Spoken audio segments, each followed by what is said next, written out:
السلام عليكم ورحمة الله وبركاته. ازيكم يا حبايبي؟ عاملين ايه؟ يا رب تكونوا بخير وبصحة وسعادة بإذن الله.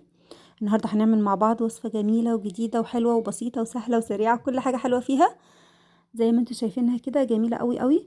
صينية التونة بالبطاطس، سهلة جدا بجد. هتعجبكم الطريقة وللوقت المستعجل. اي استعجالة كده جاية متأخر من بره هتعملها وتبقى زي الفل. يلا نشوف المقادير بتاعتنا ونشتغل. اول حاجه في المقادير بتاعتنا زي ما انتوا شايفينها كده، معانا التونه دي منضفاها زي ما انتوا شايفين كده، وقشطه من جوه، ومنضفه كمان الخياشيم بتاعتها. بس انا سايبه هيكل الراس نفسه علشان يفضل سايب التونه كده ايه متماسكه وجميله. غسلتها ونضفتها. وتاني حاجه معانا هنا شرايح بطاطس. شايفين الشرايح ازاي كده متماسكه؟ انا بحب اضيف معاها مع التونه البطاطس. وبعد كده معايا ليمونتين هنا كمان، واتنين فلفل بارد وواحد فلفل حار، ومعلقه كبيره من الثوم المفروم. تمام. ومعانا كمان 3 معالق بقدونس مفرومه. ومعانا طماطمتين مقطعين صغير زي ما انتوا شايفينهم.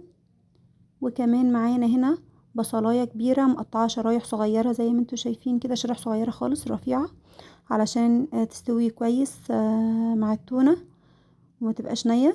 وكمان معانا هنا كزبرة وكمون وملح وفلفل اسود وبابريكا وشوية صغيرة كده من الشطة للي حابب. تمام. يلا بينا بقى نشوف طريقتنا البسيطة السهلة اللي هنعملها في ثواني. اول حاجة زي ما انتوا شايفين كده، هنجيب اي صينية او اي طاجن او اي حاجة انت حابة تدخلها الفرن، وهنعمل فيها وصفتنا. هننزل اول حاجة شرايح البطاطس دي، عايزين نتبلها كويس. وصفة بسيطة وسريعة ان شاء الله هتعجبكم، وطعمها خطير، وكمان يعني فيها كل الخضار اللي احنا محتاجينه، ومتنوعة كده. زي ما انتوا شايفين كده هحط كل الخضار عليها، الفلفل والثوم والطماطم وكله والبصل. وكمان هننزل عليها بالتوابل بتاعتنا، الملح والكمون والبابريكا والشطة. والشطة طبعا اختياري، اللي ما بحبش الشطة ما يحطش. كمان عصير الليمون. طبعا الليمون والكمون والثوم دول اساسيات السمك. اي سمك، اي نوع سمك بتبقى جميلة جدا معاه. بنحط هنا عصير ليمونتين. ممكن تلغي الليمون وتحطي خل، وممكن تحطي الاتنين، هي اختياري طبعا. وهنا حطيت كمان معلقة من الزيت، وهفرمهم كده في بعض عشان يتبلوا. تمام زي ما انتوا شايفين كده، عشان ياخدوا من طعم بعض كلهم. وهجيب التونة بتاعتي الجميلة دي، واحط يعني في قلبها من جوه قطع من التتبيلة بتاعتنا دي، من الطماطم والخضار. تمام.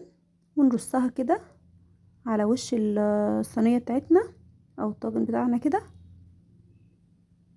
اهم حاجة يا جماعة ننضف سمكنا كويس، عشان تبقى الحاجة طعمها حلو وتطلع النتيجة جميلة، والوصفة بتاعتنا تبقى في منتهى الروعة.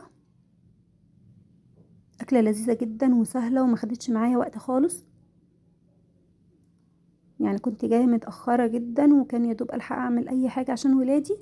ما خدتش معايا، بس كنت مطلعة التونة قبل ما أخرج، ولما رجعت عملتها وكانت جميلة جدا. جيت حطيت عليها كمان معلقة من الزيت زي ما انتوا شايفين كده، عشان بس يعني ايه تديها كرمشاية صغيرة كده من فوق. طبعا انا مش حابة يعني انشفها قوي، حابة تطلع برضو طرية وجميلة.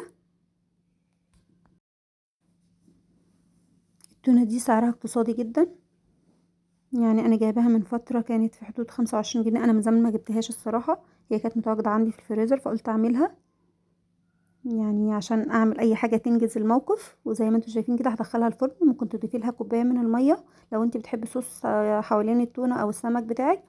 وينفع نفس الوصفة دي تعمليها للسمك البوري او البلطي، هتبقى جميلة برضو. ودي النتيجة، شكلها تحفة وجميلة، وكان طعمها خيالي ولذيذة جدا.